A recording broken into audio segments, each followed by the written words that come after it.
सुर्खियों में।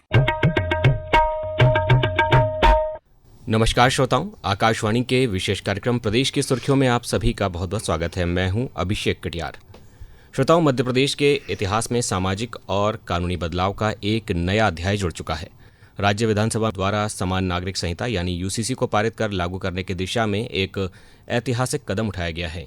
ये फैसला न केवल राज्य के प्रशासनिक ढांचे को सुदृढ़ करेगा बल्कि सामाजिक समानता और महिला सशक्तिकरण को भी एक नई दिशा देगा।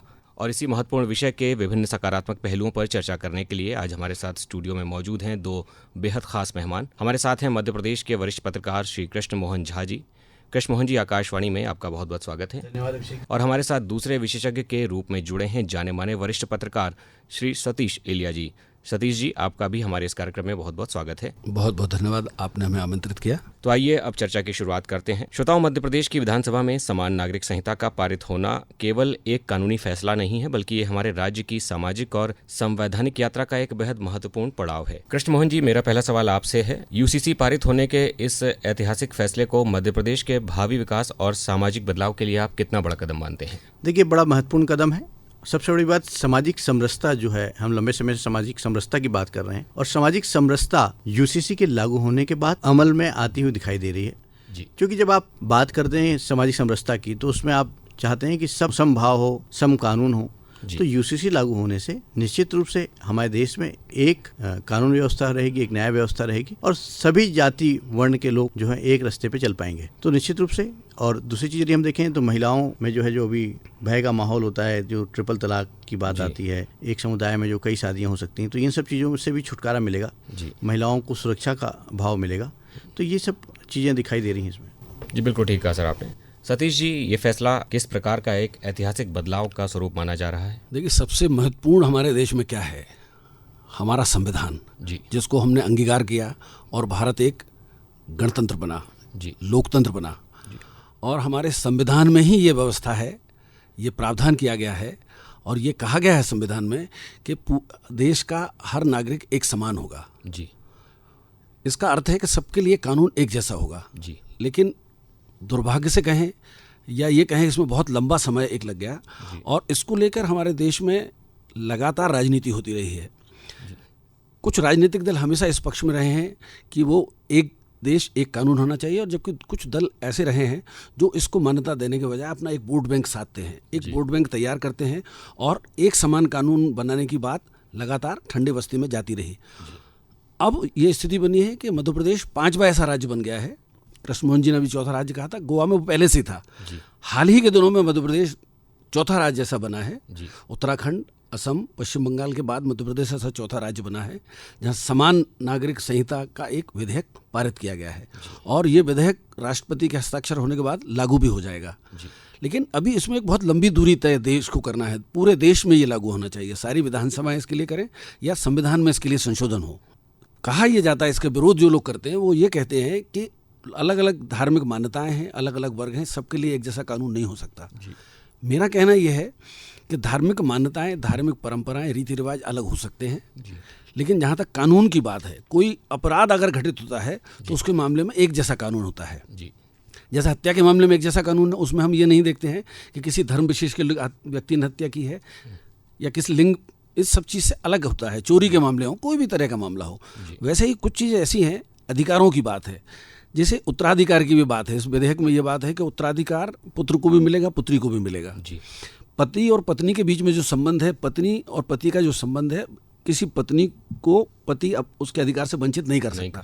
लेकिन अभी तक ये था, समान नागरिक संहिता नहीं होने की वजह से कुछ संप्रदायों में संप्रदाय के आधार पर, परंपरा के नाम पर एक वर्ग से अन्याय होता था। बेटा बेटी से अन्याय होता था, पत्नी से अन्याय होता था। अब जब एक जैसा कानून जब बन जाएगा तो धार्मिक मान्यताएं तो सुरक्षित रहेंगी ही, लेकिन अगर कोई प्रताड़ित होता है, किसी का शोषण होता है, तो उसको पूरा प्रोटेक्शन मिलेगा। धर्म के आधार पर या वो मजहब के आधार पर उस अपनी जिम्मेदारी से जो पीड़ित करने वाला व्यक्ति है वो उससे बच नहीं सकेगा। मुझे लगता है, जैसे कि शुरू में कृष्ण मोहन जी ने कहा, समरसता की जो हम बात करते हैं, यह हमारा संविधान कहता है कि हर नागरिक बराबर है। उस स्तर पर हम आगे बढ़ सकेंगे। बहुत पहले ये हो जाना चाहिए था, लेकिन देर आयद दुरुस्त आयद, इसको मैं कहूँगा। बिल्कुल ठीक कहा आपने अभी संविधान का उल्लेख किया। कई सारे विपक्षी दल इस बात को उठाते हैं कि ये संविधान के खिलाफ है, लेकिन उनको शायद ये मालूम नहीं कि संविधान का जो मूल उद्देश्य है उसको साकार करने की दिशा में ही ये एक कदम है।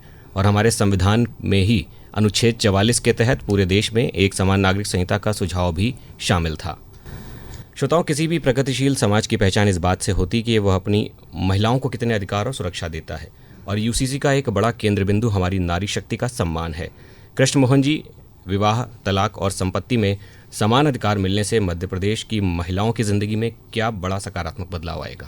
देखिए, निश्चित रूप से उनमें एक निश्चिंतता बनेगी। जो भय और डर का जो माहौल बना हुआ, मैंने पहले भी आपसे कहा कि जो ट्रिपल तलाक की बात थी, दूसरी पत्नी आ जाती थी, तो ये जो चीज़ें थी, संपत्तियों में बंटवारे हो जाते थे, तो अब कहीं ना कहीं जो ये भय है वो भय समाप्त होगा। भय मुक्त समाज में आप कार्य कर पाएंगे। आपको ध्यान होगा कि हमारे यहाँ शाहबानो प्रकरण हुआ, सरला मुर्दर वाला मामला हुआ, बरसों पहले न्यायिक गाइडलाइन दी गई, लेकिन हम इसको इम्प्लीमेंट नहीं कर पाए। बहुत सारी, जो आपने कहा ना कि विपक्ष की बात, तो विपक्ष सत्ता में भी था जी। जब सत्ता में था तो संविधान की बात जरूर करता था, लेकिन उस समय भी आपने देखा कि ये चीज़ें अमल लाई जा सकती थी जी। तो यदि आज ये होती तो आज जो विषमता है, आज इतनी परेशानियों का सामना लोगों को करना पड़ रहा है, आज वर्ग संघर्ष की स्थिति निर्मित हो रही है जी। आज जो लैंड जिहाद हो रहा है, एक और समस्या बड़ी हो रही है कि आज लैंड जिहाद देखा जा रहा है। तो इस प्रकार की चीज़ों पर अंकुश लग पाएगा। नहीं तो क्या हो रहा है कि आज एक वर्ग तो पूरे नियम कायदे से चल रहा है, लेकिन एक वर्ग जो है कहीं ना कहीं उसको पूरी स्वतंत्रता उसके नियम कानून के तहत उसको दी जा रही है। तो ये जो दो विषमताएं जो थी, जो सम हो जाएंगी, तो निश्चित रूप से जो आपने कहा कि महिलाओं का उत्थान होगा, प्रगति अच्छे से कर पाएंगी। जब आप मन में निश्चिंतता जब होती है तो बहुत अच्छे से कार्य कर पाते हैं। तो मुझे लगता है कि मध्य प्रदेश का विकास, लेकिन महत्वपूर्ण चीज़ ये है कि विधान, जैसे कि अभी सतीश भाई ने बहुत अच्छी बात की कि इसको खाली विधानसभा में पारित हो जाने से नहीं होगा, इसको जब तक क्रियान्वयन करने के लिए, क्योंकि बड़ी चुनौतियाँ हैं, क्योंकि आपको हिंदू लॉ में चेंज करना पड़ेगा, मुस्लिम लॉ जो है वो आपको ख़त्म करना पड़ेगा। तो ये सारी चीज़ें जब तक कि नहीं हो पाएंगी, जब तक कि केंद्र से चीज़ें अंतिम मोहर नहीं लग जाएगी, राष्ट्रपति के पास से चीज़ें लौट के नहीं आ पाएगी, तब तक कि आप जो है अभी हमको बहुत लंबा इंतज़ार करना पड़ेगा। क्योंकि इसमें हो सकता है कि बहुत शीघ्र ये काम हो जाए, और हो सकता है कि क्योंकि आपको पता है कि किसी भी जगह पे पार्लियामेंट में इसको 2/3 बहुमत की आवश्यकता होती है। तो यदि सभी दल इसको साथ देंगे तो निश्चित रूप से मुझे लगता है कि बड़ी सफलता के रूप में इसका होगा, और मध्य प्रदेश ही क्या संपूर्ण देश में एक नई दिशा मिलेगी लोगों को। जी बिल्कुल ठीक कहा आपने। अभी महिलाओं की हमने बात की, और जब हम बेटियों की सुरक्षा की बात करते हैं तो बच्चों और बेटियों के सुनहरे भविष्य के लिए कई कुप्रथाओं पर अंकुश लगाना बेहद ज़रूरी है। सतीश जी, विवाह की न्यूनतम आय में एकरूपता और अनिवार्य मैरिज रजिस्ट्रेशन जैसे प्रावधानों से बाल विवाह जैसी समस्याओं को समाप्त करने में ये कदम कितना असरदार साबित होगा? निश्चित ये बहुत महत्वपूर्ण कदम है। आप देखेंगे कि हर वर्ष सरकार को एक विशेष अभियान चलाना पड़ता है, खासकर अक्षय तृतीया के दिन अपने को एक अभियान चलाना पड़ता है, और जिसमें कम उम्र के लोगों की शादियां ना हो जाए, इसको रोकने के लिए एक बाकायदा अभियान चलाना पड़ता है। अभी भी कई सारे वर्ग ऐसे हैं जिनमें ये अभी जागरूकता नहीं है। कम उम्र में विवाह करने की परंपरा अभी तक बनी हुई है। स्वास्थ्य की दृष्टि से देखें, ह्यूमन एनाटॉमी के लिहाज से देखें, तो कम उम्र में विवाह, बेटियों का कम उम्र में विवाह होने की वजह से उनको बहुत तरह की दिक्कतों का सामना करना पड़ता है। उनकी एक तो शिक्षा पीछे रह जाती है, शारीरिक रूप से उनका पूरा विकास नहीं हो पाता है, और वो एक अपने पैरों पर खड़े करने की जो बात है लड़कियों को, वो नहीं हो पाती। अब हर वर्ग के लिए इसमें 18 वर्ष की एक उम्र बेटियों के लिए, और बेटों के लिए जैसे 21 वर्ष विवाह की तय की गई है। तो ये एक बहुत अच्छा कदम है। इससे जो बाल विवाह होते हैं उसको रोकने में बड़ी मदद मिलेगी, और ये निश्चित रूप से ये स्वास्थ्य की दृष्टि भी जरूरी है, और सामाजिक रूप से, आर्थिक रूप से, हर स्तर पर अगर हम देखेंगे तो ये बहुत आवश्यक था। और इसी से जुड़ा एक और महत्वपूर्ण पहलू है आर्थिक सुरक्षा। आर्थिक आत्मनिर्भरता ही असली सशक्तिकरण की नींव मानी जाती है, और जब बेटियों को पारिवारिक संपत्ति में बराबरी का हक मिलता है तो उनका आत्मविश्वास कई गुना बढ़ जाता है। कृष्ण मोहन जी, पैतृक संपत्ति में महिलाओं को पुरुषों के समान अधिकार मिलने से उनकी आर्थिक और सामाजिक सुरक्षा सुदृढ़ होगी, इसको किस प्रकार से देखते हैं? देखिए, ये बहुत समय से, लंबे समय से ही चर्चा चल रही थी जी, क्योंकि हम समभाव से देख रहे हैं। आपने देखा कि महिलाओं के आरक्षण की बात चली, तो कहीं ना कहीं सरकारें महिलाओं को आर्थिक रूप से सुदृढ़ करना चाह रही हैं जी। और ये जो कानून जब जैसे ही इम्प्लीमेंट होने लगेगा तो निश्चित रूप से बेटियां जो हैं बराबर की हकदार हो जाएंगी, बेटों के बराबर उनको हक मिलेगा जी। जो पुश्तैनी संपत्तियां हैं या पिता के द्वारा अर्जित संपत्तियां हैं उसमें समान अधिकार उनका होगा। तो कहीं ना कहीं उनको एक खतरा जो बना रहता है, कई परिवार टूटने का भय रहता है, कई बार परिवार घसीटने का भय जो रहता है जी, क्योंकि उनके पास आर्थिक संरक्षण नहीं होता। तो वो आर्थिक संरक्षण लेकिन दोनों चीज़ें हैं, उसका बैलेंस चूँकि आप मेरिट और डिमेरिट दोनों चीज़ों के होते हैं। तो समाज में किस ढंग से इसका सकारात्मक पहलू जाए, लोग किसको इस ढंग से अंगीकार करें, ये महत्वपूर्ण चीज़ है। तो निश्चित रूप से जो आपका जो प्रश्न है वो आपके प्रश्न में उसका उत्तर समाहित है कि एक जब आप इस कानून के तहत जब बेटियों को बराबर हक मिलेगा तो बेटियां जो हैं बराबर कदम ताल कर पाएंगी। हो सकता है कि कृषि के क्षेत्र में जिस ढंग से अभी कदम रख रही हैं, आगे चल रही हैं, तो और कृषि को भी और अच्छा वो मिल पाएगा, जो कि महिलाएं जो हैं अच्छे से मैनेजमेंट कर पाती हैं कई चीज़ों का। जी बिल्कुल सही कहा आपने। और हरियाणा और पंजाब जैसे राज्यों में हम देखते भी हैं कि महिलाएं पुरुषों से ज़्यादा कृषि में, खेती में भागीदारी करती हैं। तो ऐसे में ये जो कानून है, इसके आने से महिलाओं की जब संपत्ति में बराबर की भागीदारी होगी तो कहीं ना कहीं आर्थिक रूप से महिलाओं की सशक्तिकरण की तरफ हम बढ़ेंगे। अक्सर ऐसा देखा गया है कि अलग अलग पर्सनल लॉ, हिंदू धर्म के अलग लॉ हैं, मुस्लिम धर्म के अलग लॉ हैं, उनकी जो जटिलताएं हैं उनके कारण अदालतों में पारिवारिक मामले कई बरसों तक लंबित रहते हैं, जिससे आम जनता प्रभावित होती है। सतीश जी, यूसीसी के लागू होने से पारिवारिक अदालतों की प्रक्रिया कितनी सरल होगी और आम नागरिक को त्वरित और सुलभ न्याय मिल सकेगा, इसको किस प्रकार से देखते हैं?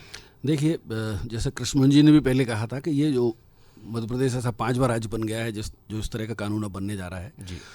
पूरे देश में जब तक आप एक समान नागरिक संहिता लागू नहीं हो जाती है और जो पर्सनल लॉज बने हुए हैं, हिंदू मैरिज एक्ट अलग है, मुस्लिम पर्सनल लॉ अलग अलग है, जब तक ये सारे जो पर्सनल लॉ हैं, अलग अलग तरह के कानून हैं, जब ये सारे कानून समाप्त होकर एक ही कानून नहीं बन जाता, तब तक समानता की वो जो भावना है जो हमारे संविधान में ही निहित है, जैसे कि आपने शुरुआत में कहा था, पूरे देश में जब तक ये लागू नहीं हो जाएगा तब तक समानता का अधिकार उस तरह से हो नहीं पाएगा। लेकिन ये एक अच्छा कदम है, बाकी राज्यों को भी ये करना चाहिए और सारे दलों को स्वार्थ की राजनीति को छोड़कर, वोट बैंक की राजनीति को छोड़कर, महिलाओं के हित में, पूरे समाज के, पूरे देश के हित में एक समान नागरिक संहिता, जैसे हम इसका एक और उदाहरण भी है, जैसे हमने एक देश एक कानून, बहुत अलग अलग राज्यों में अलग अलग सरकारें होती थी, केंद्र में अलग सरकार होती थी, लेकिन अंततोगत्वा वो एक देश एक कर की जो व्यवस्था लागू है, उससे देखिए आप आर्थिक प्रगति राज्यों की भी हो रही है और केंद्र सरकार के पास भी पर्याप्त पैसा रहता है विकास के लिए। वो एक देश एक कर के कानून लागू होने की वजह से, एक देश एक कानून जब लागू हो जाएगा, एक देश एक चुनाव जब लागू हो जाएगा,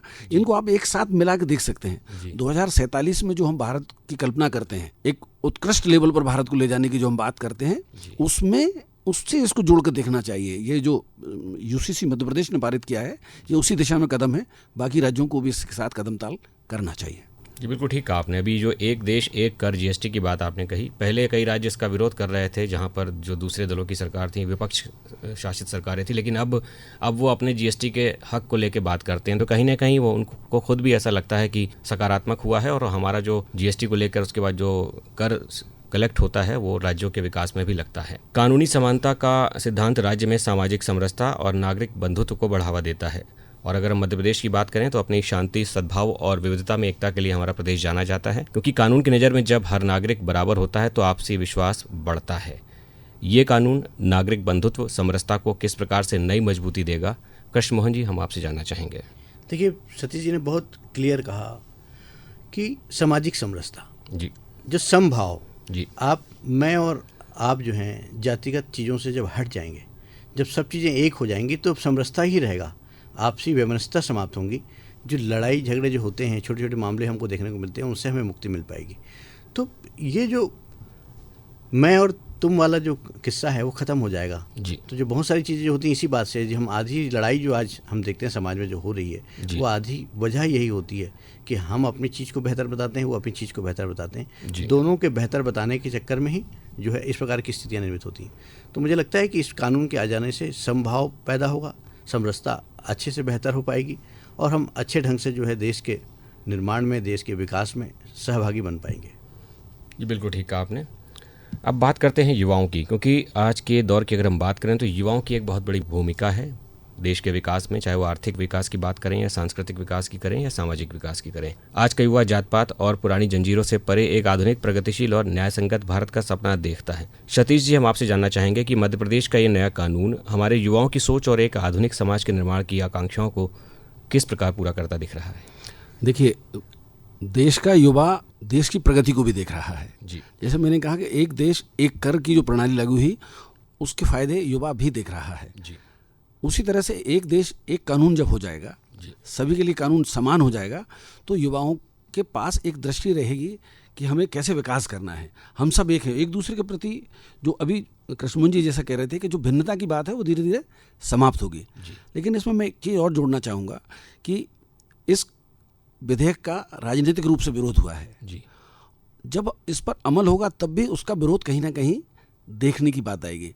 तो अब सरकार को ये चाहिए, ये विधेयक जब पारित हो गया और इसको जब लागू कराना है तो कानून कभी भी फोर्सफुली लागू नहीं किया जा सकता, क्योंकि ये मान्यताओं की बात है, परंपराओं की बात है, प्रथाओं की बात है और एक माइंडसेट, एक नैरेटिव की बात भी है।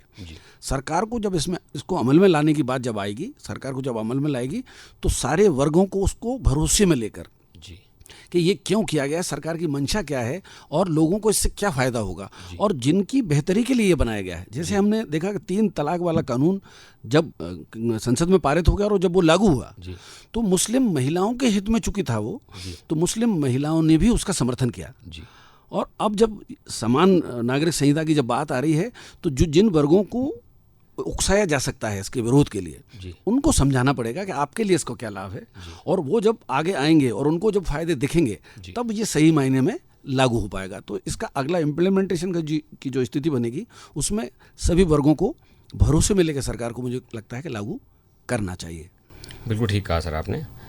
अगर हम बदलते समय की बात करें तो समाज में कई नए पारिवारिक और व्यक्तिगत समीकरण उभर कर आए हैं पिछले कुछ वर्षों की अगर हम बात करें, जहां व्यक्तिगत स्वतंत्रता के साथ सामाजिक जवाबदेही भी उतनी ही अधिक ज़रूरी है। कृष्णमोहन जी, आपसे जानना चाहेंगे कि यूसीसी के तहत एक बड़ा मुद्दा निकल कर आया, लिव इन रिलेशनशिप। तो लिव इन संबंधों के रजिस्ट्रेशन और उसमें जन्मे बच्चों के अधिकारों की सुरक्षा के प्रावधानों को आप किस प्रकार से देखते हैं और उसमें ये जो कानून है यूसीसी कितना महत्वपूर्ण साबित होगा? देखिए, ये जो कानून है, मैंने आपसे पहले ही कहा कि समाज को एक दिशा देगा। ये आज की बात नहीं थी, ये पहले से ही जो है ये बात चलती आ रही थी।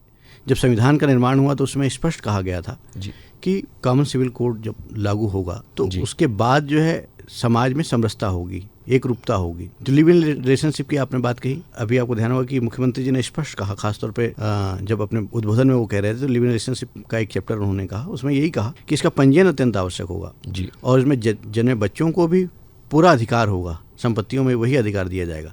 तो जो अभी विसंगतियाँ थीं, लिव इन रिलेशनशिप को मान्यता ढंग से नहीं थी, तो यूसीसी के लागू होने के बाद ये चीज़ें जो हैं वो उसका अमली जामा होगा, यानी समझिए कि कानून के दायरे में चीज़ें आ जाएंगी। जी, बिल्कुल ठीक कहा सर आपने। सुशासन की अगर हम बात करते हैं, गुड गवर्नेंस, जिसका सीधा अर्थ है नियमों में स्पष्टता, पारदर्शिता और नागरिकों के लिए सरलता।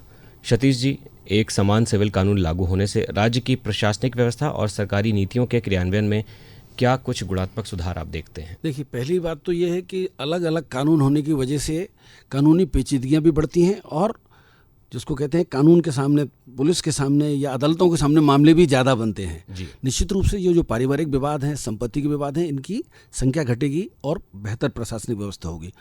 मैं लिव इन पे भी कुछ कहना चाहूँगा, जैसे अभी आपने कृष्णमोहन जी से पूछा था। एक समय था जब जिसको आज हम अंग्रेजी शब्द होने की वजह से बड़ी मान्यता मिल गई है लिव इन के ना, किसी ज़माने में वो बहुत एक शर्मनाक था और उसमें ऐसा लगता था वो महिला ही अपराधी है, जबकि वो महिला और पुरुष के बीच में सहमति की एक बात थी।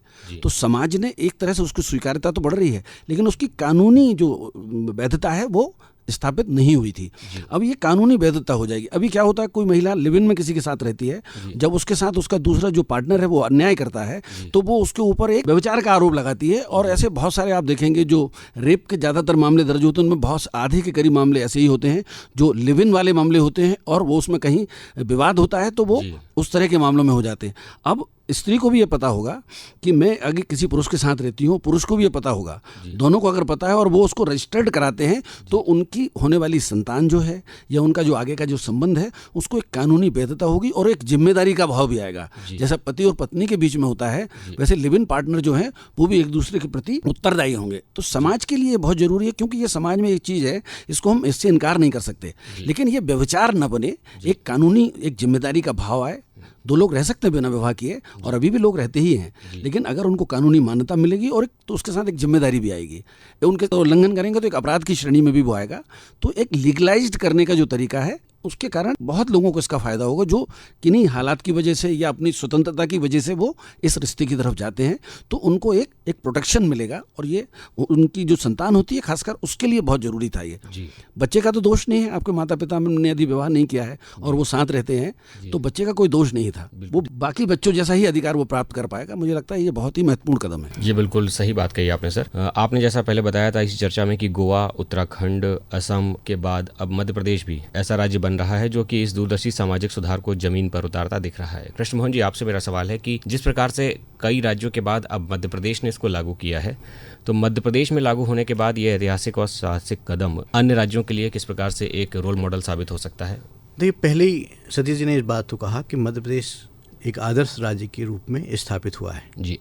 यदि हम बात करें, चूँकि गोवा में पहले से था, वो मेरी जानकारी में नहीं था और सतीश जी ने क्लियर किया जी। तो जो 3 राज्य पहले से ही लागू कर चुके थे, और मध्य प्रदेश में क्योंकि किसी भी कानून को लागू करने के लिए, विधेयक को लाने के लिए सरकार की दृढ़ इच्छा शक्ति चाहिए होती है, क्योंकि उसका विरोध तो होता ही होता है, लेकिन उसके बावजूद मध्य प्रदेश की सरकार ने इसको स्वीकार किया। और जिस ढंग से आपने देखा कि विधानसभा में पूर्ण सहमति के साथ विपक्ष का विरोध भी होता रहा, लेकिन विपक्ष भी उस ढंग से विरोध नहीं कर पाया इसमें, कहीं ना कहीं उसकी सहमति भी देखने को मिली है इसमें।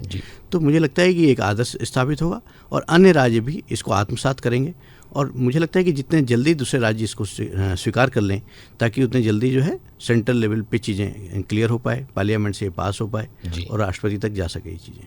बिल्कुल ठीक कहा आपने। कहीं ना कहीं अब धीरे धीरे पूरे देश में इसके लिए एकरूपता बनती हुई दिखाई पड़ रही है, जिस प्रकार से कई राज्य इसको लागू करते जा रहे हैं। कोई भी कानून तभी पूरी तरह से सफल होता है जब उसकी सही जानकारी समाज के अंतिम व्यक्ति तक पहुंचाई जाए और लोग उसके लाभों को समझ सकें। सतीश जी, आपसे सवाल है कि यूसीसी के सकारात्मक पहलुओं का लाभ हर वर्ग तक पहुँचाने के लिए राज्य स्तर पर जन जागरूकता कितनी ज़रूरी है और इस अभियान की क्या कुछ भूमिका रहने वाली है? देखिए, ये मैंने पहले भी कहा था कि कानून बन जाना भर काफ़ी नहीं है, खासकर ऐसे संवेदनशील कानून जो किसी धर्म की, किसी मजहब की पारंपरिक मान्यताओं को या कहें कि कुरीतियों को या कुप्रथा को की वजह से वो हैं और उनके कारण कई लोग परेशान हैं। तो जिन लोगों को उससे राहत मिलने वाली है, जिन लोगों को उससे फ़ायदा होने वाला है, जो उससे प्रभावित होने वाले हैं, सबसे पहले तो उनको इसका असल मकसद, इसके फ़ायदे उनको बताने होंगे, और जब वो इसमें आगे आएंगे और उनको जब लाभ मिलेगा तो निश्चित रूप से इसको पूरी तरह से लागू करने में मदद मिलेगी। तो सबकी सहमति से, सबके बीच में जाके इसका जागरूकता बहुत आवश्यक है और मुझे लगता है सरकार इसकी तैयारी कर भी रही होगी। निश्चित रूप से अभिषेक जी, मैं इसमें और कहना चाहूँगा कि जिस ढंग से आपने देखा कि सती प्रथा कानून बना, बाल विवाह कानून बना, ये कानून तो बन गए, लेकिन इम्प्लीमेंट समाज कितना करता है, क्योंकि आप डंडे के भय से कानून को नहीं कर सकते। आज भी देखिए कि हमको जो अक्षय तृतीया के दिन, जब अभी हम बात कर रहे थे, तो सतीश जी ने भी कहा कि अक्षय तृतीया के दिन हमको विशेष फोर्स तैयार करना पड़ता है कि बाल विवाह रोकें, कैसे रोकें। तो क्योंकि अब कानून बना देना ही एक महत्वपूर्ण चीज़ नहीं होती है जब तक कि समाज स्वीकार ना करे, समाज के बीच में जाए। क्योंकि अभी जब ये इस विधेयक जब आया तो उसके पहले जो तैयारियां हुई तो लोगों के पास जाया गया, चर्चाएं हुई, तो इसी तरह अब इसके पास होने के बाद जो लाभान्वित होने वाले लोग हैं उन तक जाया जाए, जन जागरूकता चलाई जाए, एक अभियान चला जाए, तब जा करके इसकी स्वीकार्यता बनेगी और इसकी उपयोगिता सिद्ध हो पाएगी। जी बिल्कुल ठीक कहा आपने। हम 3 तलाक के मुद्दे की अगर बात करें तो उसमें भी ऐसे ही हुआ था कि जब लागू किए जाने की बात चल रही थी तब इसके तमाम विरोध हो रहे थे, लेकिन जब लागू हुआ और इसके फायदे लोगों को महसूस हुए तो मुस्लिम समाज की महिलाओं ने स्वयं आगे आकर इसका समर्थन किया कि हाँ, ये हमारे सामाजिक ताने बाने को बदलने के लिए बहुत जरूरी था। अब ये चर्चा हमारी अंत की तरफ बढ़ रही है। कृष्ण मोहन झा जी और सतीश इलिया जी, आप दोनों ही हमारे आकाशवाणी के श्रोताओं को क्या संदेश देना चाहेंगे, आपसे हम जानना चाहेंगे। देखिए, मैं लोगों से ये कहना चाहूँगा, खासकर उन लोगों से जिनके लिए ये कानून बना है जी।